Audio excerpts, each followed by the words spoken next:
South Korea, جہاں طلبہ نے جدوجہد کر کے اس ملک کو ایک عظیم ملک بنا دیا۔ ساؤتھ کوریا کو جاپان کے قبضے سے آزادی دوسری جنگ عظیم کے خاتمے پر 15 اگست 1948 میں ملی تھی۔ پاکستان کی طرح یہ ملک بھی 1987 تک ملٹری اور ڈکٹیٹر کی طرح کے سویلین حکمرانوں کے درمیان پستا رہا، مگر وہاں کے عوام نے جدوجہد کی اور آخر کار 1987 کے بعد سے اب وہ ایک مستحکم جمہوری ملک ہے، بلکہ وہ اپنی تعلیم، معیشت اور کلچر میں بھاری سرمایہ داری کر کر ایشیا کے ایک بہت غریب ملک سے ترقی کر کر دنیا کے امیر ترین ملکوں میں سے ایک بن چکا ہے۔ 15 اگست 1948 میں سگمن ری کوریا کا پہلا صدر بنا۔ لوگوں نے لینڈ ریفارم کا سختی سے مطالبہ کیا اور جون 1949 کو بڑے بڑے زمینداروں سے تقریباً 40% زمینیں لے کر چھوٹے زمینداروں کو دے دی گئیں۔ ری کی حکومت امریکہ کی مدد سے طاقت کے ذریعے نارتھ کوریا کو دوبارہ اپنے ساتھ ملانا چاہتی تھی۔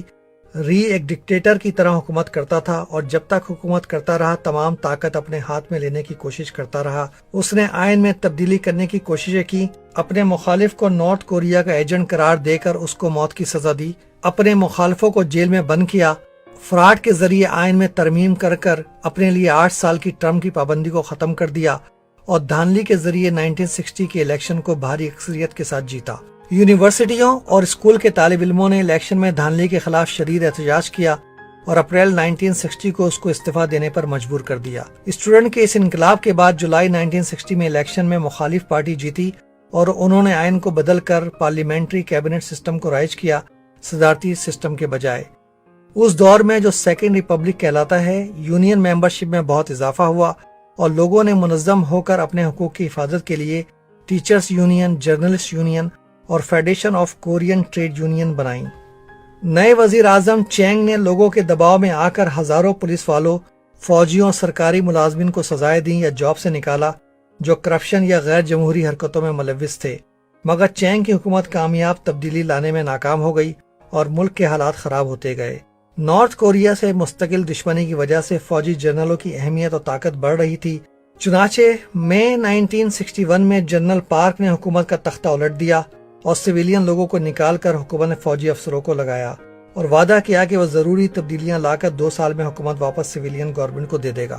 اپنے مخالفوں کو کنٹرول کرنے کے لیے ملٹری نے 1961 میں Korean central intelligence agency KCIA قائم کی۔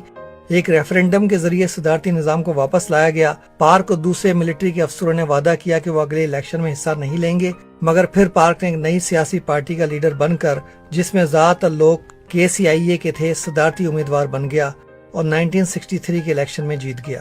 پارک کی حکومت سے کوریا میں تھرڈ ریپبلک کا آغاز ہوا۔ ایکسپورٹ پر توجہ دینے اور امریکہ سے قریبی تعلقات اور بڑے پیمانے پر امداد ملنے کی وجہ سے کوریا نے کافی ترقی کی اس کے دور میں، مگر غریب کسانوں کو اس کا کوئی فائدہ نہیں ہوا۔ پارک نے پھر 1967 کے الیکشن کو جیتا۔ اس وقت صدر کے لیے 2 ٹرم کی پابندی تھی۔ اس نے زبردستی آئین میں تبدیلی کر کے اس پابندی کو ختم کیا تاکہ وہ اگلا الیکشن لڑ سکے۔ اس کے خلاف کافی احتجاج ہوا، مگر وہ 1971 کے الیکشن میں پھر منتخب ہو گیا۔